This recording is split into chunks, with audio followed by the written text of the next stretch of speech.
கலைஞர் TV நேயர்கள் அனைவருக்கும் வணக்கம். தமிழ் சினிமாவுக்கும் ரயில்வே ஸ்டேஷனுக்கும் ஒரு மிகப்பெரிய ஒற்றுமை இருக்குதுங்க. என்னன்னு கேட்டிங்கன்னா, தமிழ் சினிமாவோட பெரும்பாலான படங்களில் வந்து கிளைமேக்ஸ் காட்சிகள் வந்து ரயில்வே ஸ்டேஷனில் தான் எடுக்கிறாங்க. அது ஒரு சென்டிமெண்ட்டாகவும் ஹிட் ஆகிடுது. ஸோ அதனாலே என்னவோ தெரியல, இந்த டீம் வந்து ஒரு படி மேலே போய் திருட்டு ரயில்னே வந்து படத்துக்கு பேர் வச்சுருக்காங்க. அது என்ன எதுக்காக அப்படின்றத வந்திருக்கிற டீம்கிட்டே நம்ம கேட்டுக்கலாம். எல்லோருக்கும் வணக்கம் and welcome to the show. வணக்கம். ஃபர்ஸ்ட் ஆஃப் ஆல் எல்லாருக்கும் கங்க்ராச்சுலேஷன். திருட்டு ரயில் ரிலீஸ் ஆகி மக்களோட அமோக வரவேற்பை பெற்று ரொம்ப ஒரு நல்ல ரெஸ்பான்ஸ் கிடச்சிருக்கு. படத்துடைய ஹீரோ ரக்ஷன், முதல் படம். ஸோ பார்க்கும் முதல் படத்திலே ஒரு ஆக்ஷன் ஹீரோ அவதாரம் எடுத்திருக்கீங்க. ஸோ எல்லாம் யோசிப்பாங்க, இப்போ பார்த்தீங்கன்னா நிறைய பேய் படம் வந்துட்டுருக்கு, காமெடி படத்தில் வந்து இன்ட்ரடியூஸ் ஆகுறாங்க. ஆனால் ஃபஸ்ட்டுமே வந்து ஒரு ஓப்பனிங் ஒரு கமர்ஷியல் ஹீரோவாக வந்து இன்ட்ரோ ஆகிருக்கீங்க. ஸோ இந்த சான்ஸ் எப்படி கிடச்சி? எனக்கு ஃபஸ்ட்டு இதில் இன்ட்ரெஸ்ட் இருந்துச்சு. டேரக்டர் சாருக்கு வந்து எங்கள் ரிலேட்டிவ் பழக்கம் தான், அவங்க தான் அந்த சான்ஸ் வாங்கி கொடுத்தாங்க. அண்ணாச்சி சொல்லுங்கண்ணே. குழந்தைகளோட சூப்பர் ஸ்டார் என்னண்ணாச்சி, இப்போ பெரிய ஹீரோஸ் எல்லாருமே அண்ணாச்சியோட டேட்ஸ் வாங்கிட்டோம், அப்போ தான் நான் வந்து கால் ஷீட் கொடுப்பேன் அப்படின்லாம் சொல்கிறாங்களாமே. இப்படி சொல்லி நம்மளை தூத்துக்குடி பஸ் ஸ்டாண்டில் விட்டு வந்துடும் உங்களுக்கு. என்ன இல்லை, வாரம் 7 படம் ரிலீஸ் ஆச்சுன்னா 6 படத்தில் நீங்கள் இருக்கீங்களா அண்ணாச்சி? அது நானாது நீங்கள் ஆள் பேர் மறந்து சொல்கிறீங்கன்னு நினைக்கிறேன். கிட்டத்தட்ட பரவாயில்ல, எல்லாம் நம்ம கலைஞர் தொலைக்காட்சி நேயர்கள் அத்தனை அன்புள்ளவங்களுக்கு ஒரு நன்றிகளை சொல்லிட்டு, திருட்டு ரயில் அவன் படத்தை பார்த்ததுக்கு அப்புறம் தான் தெரியுது இந்த படத்துக்கு பேர் வேறு வச்சுருக்கலாம், நல்ல ரயில்னே வச்சுருக்கலாம் போல் இருக்கு. அது ஏன் திருட்டு ரயில்னு வச்சாங்க டேரக்டர் ஒரு வார்த்தை கொஞ்சம் கேட்க. அது அடுத்தது கேட்டுக்கலாம் அண்ணாச்சி. நீங்கள் இந்த படத்தில் நடிச்சிருக்கீங்க. ஸோ இப்போ ஒரு புது டீம், ஆல்ரெடி வந்து டைரக்டர் ஒரு படம் பண்ணிட்டாலும் ஆமாம் டீமாக இருக்காங்க. ஹீரோ புதுசு, ஹீரோயின் புதுசு. ஆமாம், எல்லாம் புதுசு அப்படின்னு சொல்கிறத விட ஒரு நல்ல திறமையான கலைஞர்கள் அடங்கிய ஒரு டீம் அப்படின்னு சொன்னால் அதில் பெருமைப்படலாம். நம்ம திருப்பதி என்ன வந்து கதை சொல்லும் போதும் சரி, என்னாச்சு இந்த படம் வந்து ஒரு குறிப்பிட்ட ஒரு சில கேரக்டரை சுற்றி தான் அப்படி ட்ராவல் ஆகும். அதில் நீங்கள் ஒரு முக்கியமான ஒரு கேரக்டர் அப்படின்னாங்க. அப்போ வழக்கம் போல் நம்ம தான் முழு கதையெல்லாம் கேட்க மாட்டோமே, என்னுடைய போர்ஷன் என்ன அப்படின்னு. இப்போ இந்த மாதிரி ஒரு 4 பசங்க இருப்பாங்க, உங்களுக்கு இந்த மாதிரி நீங்கள் தான் சென்னையில் அடைக்கலம் கொடுப்பீங்க அப்படின்னு ஒரு வார்த்தை சொன்னாங்க. Right, okay. அப்போ நம்ம உள்ளே பூந்து விளையாடுறதுக்கான கொஞ்சம் அந்த களங்கள் இருக்குது அப்படிங்கிறதுனால உடனே ஓகே அப்படின்னு சொல்லி இன்றைக்கி மக்கள் கொடுத்துருக்கக்கூடிய அந்த ஒரு ஆதரவும் ஏதோ கண்டிப்பாக தமிழக மக்களுக்கு நம்ம நன்றி சொல்லி தான் ஆகணும். என்ன அதே சார் திருட்டு ரயில்? திருட்டு ரயில்னால் ஒரு சூழ்நிலையில் நண்பர்கள் வந்து ஒரு பிரச்சனையை சமாளிக்க முடியாமல் ஊரை விட்டு ஓடி போகும்போது ஒரு அர்ஜென்ட்டுக்கு என்ன பண்ணுறது, ட்ரெயினில் போய் டிக்கெட் எடுத்து பொறுமையாக போகிறதுக்கு நேரம் கிடையாது. அதனால திருட்டு ரயில் ஏறி வர்ற சூழ்நிலை இருந்தது. அதனால் திருட்டு ரயில்னு டைட்டில் வச்சுருக்கோம். அதாவது திருட்டு ரயில் ஏறி போனவங்களுக்கு என்ன நடக்குன்றது தான் பிரச்சனையை பார்த்து பயந்து ஓடிப்போனால் என்ன ஆகுன்றது தான் படத்தோடைய கதை. ஆனால் அந்த ட்ராவலிங் மேட்டர் இருக்கிறதுனால திருட்டு ரயில் அப்படின்ற மாதிரி டைட்டில் வச்சுருக்கோம். ஓகே. அண்ட் ஷரண், இது வரைக்கும் ஹீரோவாக தான் உங்களை பார்த்துருக்கோம், பட் இதில் எந்த மாதிரியான கேரக்டர் பண்ணியிருக்கீங்க? இந்த படத்தில் பார்த்தீங்கன்னா எனக்கு வந்து வில்லன் ரோல் கொடுத்துருக்காரு. ஆனால் ரொம்ப டஃப்பான ரோல் தான் எனக்கு. ஏன்னா 3 படம் ஹீரோ. இல்லை, டஃப்பான ரோல்னால் எந்த மாதிரியான ரோல் இதில்? இல்லை, எனக்கு சொல்லப்போனால் ஃபஸ்ட்டு டே ஷூட்டிங் பார்த்தீங்களாவே என்ன சொல்கிறது, எனக்கு வந்து ஓப்பனிங் ஃபஸ்ட் டே ஷூட்டிங் வந்து எனக்கு வந்து ஃபைட்டு தான் கொடுத்தாங்க. கில்லி மாஸ்டர் தான் பண்ணார். ஆக்சுவலி 3 நாள் பண்ணியிருந்தோம், கும்பகோணம் சைடில் பண்ணோம். பட் ஃபஸ்ட் 3 நாளே சூப்பராக இருந்தது அந்த ஃபைட். ஸோ எனக்கு வந்து ஒரு பேக்ட் ஆகிடுச்சு. ஓகே, இந்த படம் வந்து நல்ல ஒரு கிரிமினல் ஸ்டோரி சப்ஜெக்டானது, கண்டிப்பாக ஒரு ரீச் ஆகும், நல்ல ஒரு எஃபெக்ட் கிடைக்கும் சொல்லி நல்ல ஒரு சேலஞ்சிங்காக கொடுத்து நான் இந்த கேரக்டர் பண்ணேன். ஏன்னா ஃபஸ்ட்டு 3 படம் பார்த்தீங்கன்னா ஃபஸ்ட்டு படம் காசு கடவுள் வந்து ஃபுல்லாக வந்து காமெடி படம் தான். அது full and full comedy. Second அத்தியாயம் படம் பண்ணேன், இட்ஸ் த்ரில்லர், இட்ஸ் லைக் ஒரு ஹாரர் டைப் அது வந்துச்சு. 4th மூவி இது வந்து எனக்கு ஒரு நல்ல ஒரு டபுள் ஆக்ஷன் கிடச்ச ஒரு பேக்னால எனக்கு நல்ல ஒரு சக்ஸஸ். ஒரு கேரக்டர், ஒரு ஃப்ரெண்டு கேரக்டர், கிட்டத்தட்ட நம்ம ஹீரோவுடைய ஃப்ரெண்டு கூடவே வந்து அவருக்காக உயிரை கொடுக்குற ஒரு அற்புதமான ஒரு கேரக்டர். இன்னொன்று தான் ஒரு வில்லன். வில்லன்னா சாதாரண வில்லன் கிடையாது, நம்ம தமிழ் சினிமாவுக்கு புது வில்லன் ஒரு ஆள் கிடச்சிருக்காருன்னு சொல்லலாம் நம்ம படத்தில் இருந்து. அதுமாதிரி நம்ம ஹீரோவும் சாதாரண ஆள் கிடையாதுல்ல. நீங்கள் பார்த்தீங்கன்னா பாருங்கள், இப்போ எதுவுமே தெரியாத மாதிரி அமைதியாக பாருங்க, அந்த ஸ்டில்ல பாருங்கள் எப்படி வெறிச்சு பார்க்குறாருன்னு. அதுக்காக திருப்பதி சார் எவ்வளோ சிரமப்பட்டார்னு எங்களுக்கு தான் தெரியும். கேமராமேன் சார், ஒரு டைரக்டருக்கும் கேமராமேனுக்கும் உள்ள அந்த ரிலேஷன்ஷிப் வந்து ஒரு நல்லபடியாக இருந்தால் தான் அவுட்புட் நல்லா வரும்னு எல்லாருமே சொல்லுவாங்க. ஸோ இந்த படத்தில் உங்களோட ஒர்க் எந்த அளவுக்கு அமைஞ்சிருக்கு? நீங்கள் கேட்ட கேள்வி டைரக்டருக்கும் கேமராமேனுக்கும் நல்லபடியாக அமைஞ்சா படம் அமையும் அப்படி தான் கேட்டீங்க. அது நீங்கள் முதல்ல டைரக்டர்கிட்ட தானே கேட்டீங்க, உங்களுக்கு அவரும் எப்படி நல்லபடியாக அமைஞ்சார் அப்படி? இல்லை, அவரோட வேவ் லென்த் எப்படி இருக்கும்? ஸ்ட்ரிக்டான ஆஃபீஸரா இல்லை உங்களோட இதுக்கெல்லாம் கொஞ்சம் மரியாதை கொடுத்து? இல்லை, நாங்கள் யாருமே ஆக்சுவலாக அந்த ஸ்ட்ரிக்டாக எதுவுமே ஒர்க் பண்ணல, எல்லாமே ரொம்ப ஹாப்பியாக ஜாலியாக தான் ஒர்க் பண்ணோம். அதே போயிட்டு வந்தேன்னு சொல்லிட்டாரு அவரு. இல்லை, அதனால் அந்த ஸ்ட்ரிக்ட்ன்றது கிடையாது. அது அவர் பார்க்குறதுக்கு இப்போ காமெடியாக இருந்தாலும் சில டைமில் ஆக்சுவலாக டெம்ப்ட் அதிகமாகும். டப்புன்னு கோவப்பட்டாருன்னா அந்த டைமில் பக்கத்தில் நிற்க முடியாது, கொஞ்சம் தள்ளி தான் வரணும். அதுக்கு தகுந்த மாதிரி வேவ் லென்ஸ் என்னென்னா அவர் சொல்கிறதுக்கு முன்னாடி இது அடுத்தது இது போகிறோம் இது பண்ணுறோம் அப்படின்னு தெரிஞ்சுன்னா நான் கொஞ்சம் ஸ்பீடாக ஒர்க் பண்ணிவிட்டு நல்லா ஹார்ட் ஒர்க் பண்ணாங்க. எல்லாருமே நல்லா ஹார்ட் ஒர்க் பண்ணாங்க. இப்போ மாஸ்டர் வந்து சாங்கு கட்டிப்புட்டை கயிறு சாங்கும் சரி, தீனா மாஸ்டர் ஆக்சுவலாக வந்து அந்த சாங்கும் சரி, ஃபைட் மாஸ்டரும் சரி, டோட்டலாக ஒரு குரூப் ஒரு நல்ல ஒரு இதோட போச்சு. இப்போ படம் ஒர்க் பண்ண டைமே தெரில, நல்லா ஸ்பீடாக முடிஞ்சிடுச்சு. அதாவது சாருடைய மைண்ட் அறிஞ்சு நல்லா ஒரு பகல் ஒரு இரவு அதுக்கப்புறம் ஒரு பகல் நினைக்கிறேன். ஒரு நாள் ஒரு தொடர்ந்து ஷூட்டிங் போச்சு. அந்த மாதிரிலாம் ஆமாம், நான் எனக்கு என்னால் முடியல, அப்படியே அப்படி டேடே சார் ஒரு 1/2 மணி நேரம் படுத்து தெரிஞ்சு வரேன் அப்படின்னு கேட்டேன். ஏன்னா சும்மா சொல்லக்கூடாது, ஏன்னா சார் வந்து ஒரு ஷார்ட் சொல்கிறாப்புல அப்படின்னா சரி சார் உடனே அப்படின்னு அந்த மாடியிலலாம் ஆமாம் ஆமாம் ரொம்ப அந்த விளிம்பில் ட்ராலி போட்டு ரொம்ப ரிஸ்க் எடுத்து பண்ணாப்புல ஒரு ஷார்ட்லாம். இசையமைப்பாளர் சார், எவ்வளோ சாங்ஸ் இருக்குது படத்தில்? யார் யாரெல்லாம் பாடியிருக்கா, யார் யாரெல்லாம் லிரிக்ஸ் எழுதியிருக்கா? திருட்ரயில் படத்தில் மொத்தம் 4 பாடல்கள் இருக்குது. படம் நல்லா வந்திருக்கு. கானா பாலா பாடியிருக்காங்க, பல்ராமன் ஐயர் பாடியிருக்காங்க, வினைதா பாடியிருக்காங்க, தீப்தி பாடியிருக்காங்க, ஹரிச்சரன் பாடியிருக்காங்க, Diwakar sir Airtel super singer sir பாடியிருக்காங்க. ரொம்ப அருமையாக வந்திருக்கு. இது 2வது படம். முதல் படம் முத்துநகரம் சாருடைய டைரக்ஷனில் தான் பண்ணேன். அடுத்த படத்துக்கும் வாய்ப்பு கொடுத்து இந்த படத்துக்கும் நல்லா பண்ணியிருக்கிறோம், நல்லா இருக்குது. 2 ப்ரொடியூசர் இங்கே இருக்காங்க. சார், என்ன விஷயம் இம்ப்ரெஸ் பண்ணுச்சு பிரதர்? டைரக்டர் கதை சொல்லும்போது இந்த கதையை நாம தான் பண்ணணும் அப்படின்ற ஒரு விஷயம் தோணி இருக்கும்ல? இல்லை, நான் அவரோட அசிஸ்டண்ட்டு. ஓகே, கதையை கேட்டேன், கதை பிடிச்சிருந்தது. சரி, என்னால் தயாரிக்க முடியாதனால என் ஃப்ரெண்டு சலீம் அவர்கிட்ட சொல்லி 2 பேர் சேர்ந்து பண்ணணும் சொல்லி அவர்கிட்ட சொன்னேன். அதெல்லாம் 2 பேர் சேர்ந்து படம் தயாரிச்சிருக்கோம்.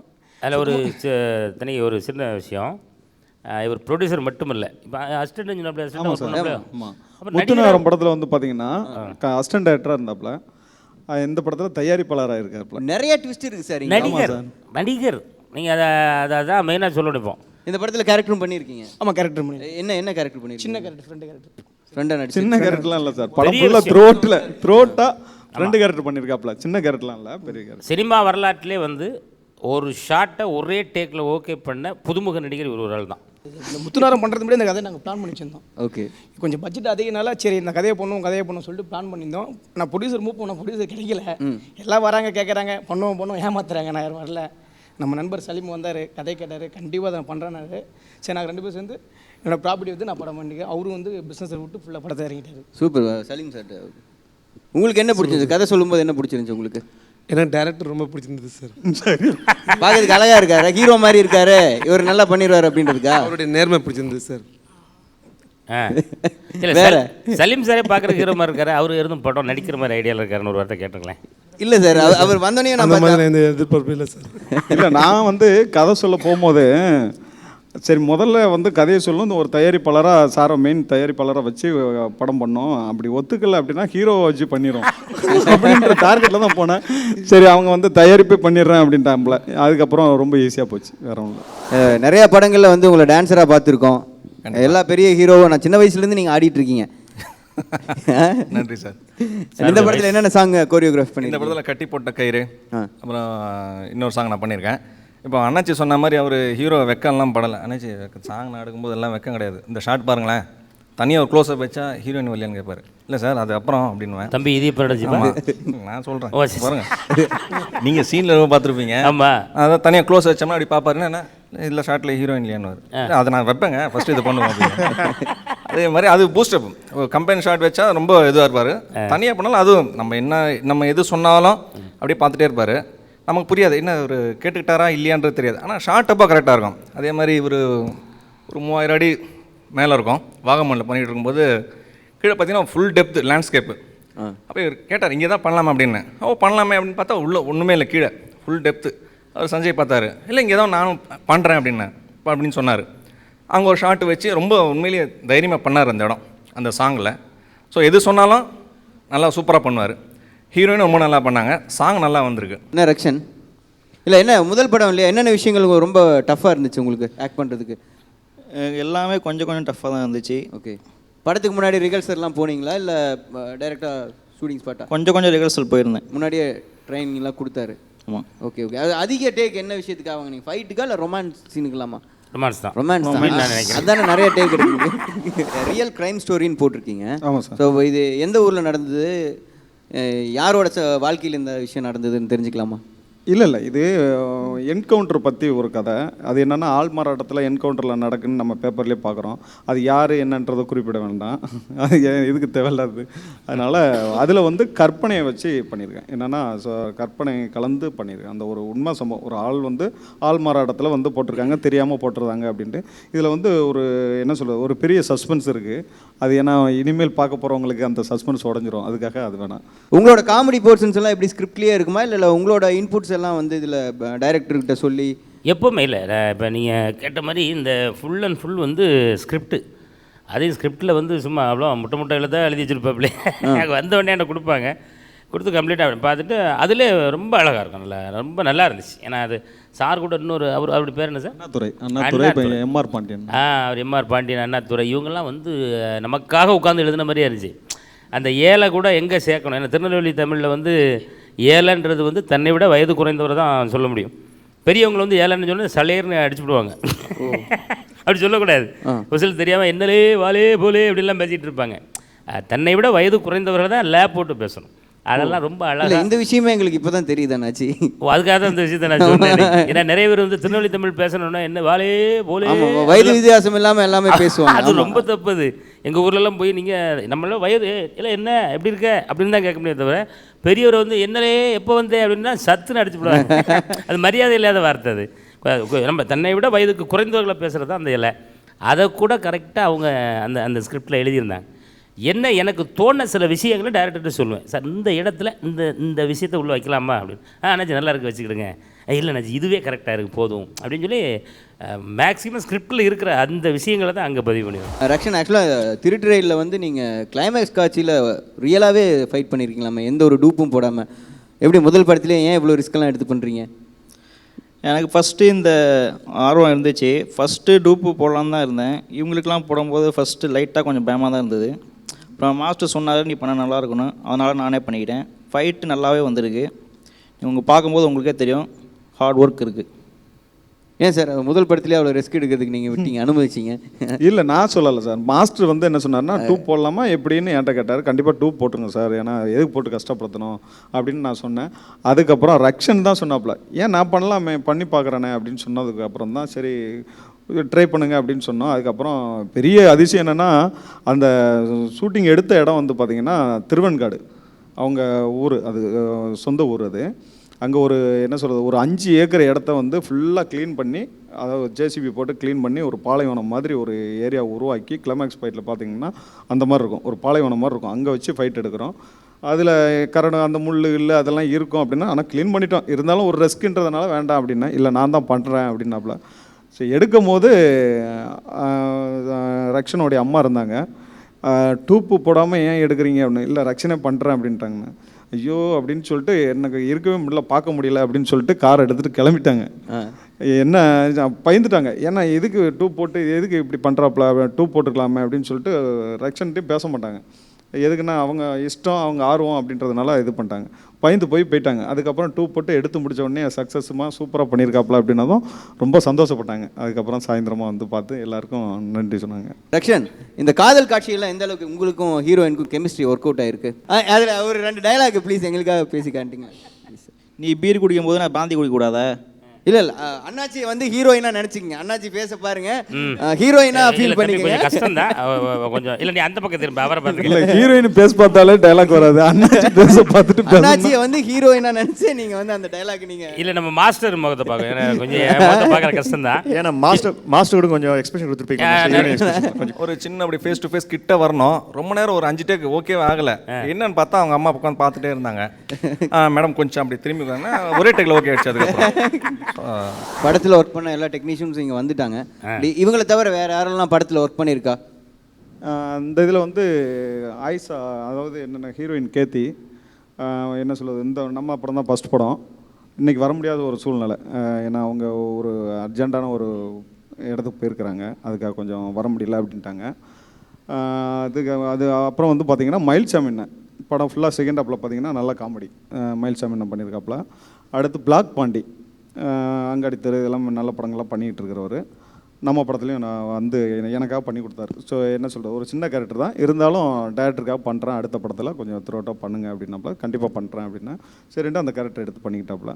அடுத்து சென்ட்ராயன் படம் ஃபுல்லாக என்ன சொல்கிறது, தூத்துக்குடியிலேருந்து கிளம்புற 5 நண்பர்களில் அவர் ஒருத்தர் படம் ஃபுல்லாக த்ரோட்டாக இருக்கார். கிளைமேக்ஸ் ஃபைட்லேருந்து எல்லாத்துலேயுமே இருக்காப்புல. நல்லா பண்ணியிருக்காப்புல. என்ன சொல்கிறது, மூடர் கூடத்தில் அவருக்கு என்ன பேர் கிடைச்சதோ அதை விட இதில் அதிகமாக கிடைக்கும். அந்த அளவுக்கு ஃபைட்டு கீழே எல்லாமே நல்லா கிளீசியர் மார்ச் பண்ணதுனால நல்லா சூப்பராக பண்ணியிருக்காப்புல. அடுத்து வந்து பார்த்திங்கன்னா நண்பருக்கு முதல்ல நன்றி சொல்லணும். ஏன்னா முத்துநாரம் படத்துலையும் சரி இந்த படத்துலையும் சரி சொன்ன உடனே வாரேன் அப்படின்ட்டு பண்ணதுக்காக நண்பர் நல்லா பண்ணியிருக்காப்புல. அப்புறம் தீனா மாஸ்டர் வந்து சாங் பண்ணியிருக்காங்க, கொரியோகிராஃபர். கானா படம் சிட்டு பாட்டு பார்த்திங்கன்னா தெரியும், நல்ல டான்சர்ஸ்லாம் போட்டு நல்லா பண்ணி கொடுத்தாப்புல சாங்கு. அடுத்து வந்து படத்தோடைய விறுவிறுப்பு எல்லாருமே சொல்கிறாங்க. படம் பார்த்தவங்க எல்லாருமே என்ன சொல்கிறாங்கன்னா, எடிட்டிங் நல்லா இருக்குது, யார் பண்ணது அப்படின்ற மாதிரி கேட்குற அளவுக்கு ஒரு நல்ல ஒரு எடிட்டர் மாரி சார். அவருக்கு வந்து ரொம்ப படம் ஒரு 10-15 படம் பண்ணிட்டார். நல்ல ஒரு எடிட்டர். படம் ஸ்பீடாக இருக்கிறதுக்கு அவர் ஒரு காரணம், படம் நல்லா இருக்கிறதுக்கு அவர் தான் ஒரு மெயின் காரணம் அப்படின்ற மாதிரி சொல்லலாம். டிசைனிங்லாம் பார்த்திங்கன்னா ஜோசப் சாக்ஷன், அவர் துப்பாக்கி இந்த மாதிரி பெரிய படங்களாக பண்ணிகிட்டு இருக்கிறவர். நமக்காக ஒவ்வொரு நாளும் புது டிசைன், எந்த டிசைன் நல்லா இல்லை அப்படின்னு யாரும் சொல்லக்கூடாது அப்படின்றதுக்காக கொஞ்சம் ஹார்ட் ஒர்க்காக பண்ணுறாப்புல. படத்தில் பார்த்திங்கன்னா சண்முகராஜன்னா வந்து ஒரு வில்லன் கேரக்டர் பண்ணியிருக்காப்புல. சொன்ன உடனே சரி கதையை கேட்டாப்புல நல்லா இருக்குது அப்படின்னதும் சரி கண்டிப்பாக நான் பண்ணித்தரேன் அப்படின்னு சொல்லிட்டு பண்ணாப்புல. அவரும் நல்லா கோஆப்ரேட் பண்ணியிருக்காப்புல. ஷோவோட எண்டுக்கு வந்துட்டோம். அண்ட் படம் ரிலீஸ் ஆகி வெற்றிகரமாக ஓடிட்டுருக்கு. இன்னும் மிகப்பெரிய அளவில் வெற்றி அடையுன்னு சொல்லிட்டு என்னோட சார்பாகவும் நேயர்கள் சார்பாகவும் வாழ்த்துக்கள் சொல்லிக்கிறேன். அண்ணாச்சி, உங்களோட ஃபேன்ஸுக்கு இல்லை படம் பார்க்காத ஆடியன்ஸ்க்கு நீங்கள் ஏதாவது சொல்லணுன்னா சொல்லலாமா? குடும்பமாக வாங்க, திருட்டு ரயிலை பாருங்கள். வந்து ஒரு புது டீம், அதாவது கிட்டத்தட்ட இந்த படத்தை நீங்கள் வந்து வெற்றி பெற வைக்கிறதன் மூலமாக ஒரு புது ஹீரோ நம்ம தமிழ் சினிமா கிடைக்கிறாப்புல. நான் அடுத்து ஒரு ஹீரோ தயாராக இருக்காப்புல. ஒரு இசையமைப்பாளர் நம்ம தமிழ் சினிமா அலங்கரிக்க போகிறாரு. ஒரு 2 புது ப்ரொடியூசர்ஸு, அவங்கெல்லாம் இந்த படம் நீங்கள் கொடுக்குற ஆதரவு வெற்றியில் தான் அவங்க அடுத்த படத்துக்கு எனக்கு அட்வான்ஸ் தரணும். அந்த மாதிரி விஷயங்கள்லாம் இருக்குல்ல, நம்ம நிறைய இருக்குது. ஒரு அற்புதமான இயக்குனர் 2வது படம் பண்ணியிருக்காப்புல. இவர் இன்னும் நிறைய 200-300 படங்கள் பண்ணக்கூடிய அளவுக்கு அவர்கிட்ட நிறைய கதைகள் இருக்குது. நல்ல தரமான கதைகள்லாம் நிறைய கதைகள் அவர் வச்சுருக்காரு. அவர் அவரை நீங்கள் வெற்றி பெற வைக்கணும்.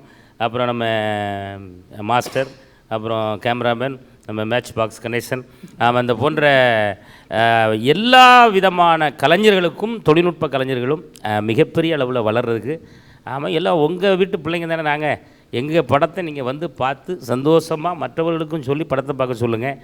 மிகப்பெரிய அளவில் திருட்டுறையில் வெற்றி பெற செய்வீங்க அப்படின்னு உண்மையாக நம்புகிறோம். இதுதான் என்னுடைய பணிவான வேண்டுகோள்.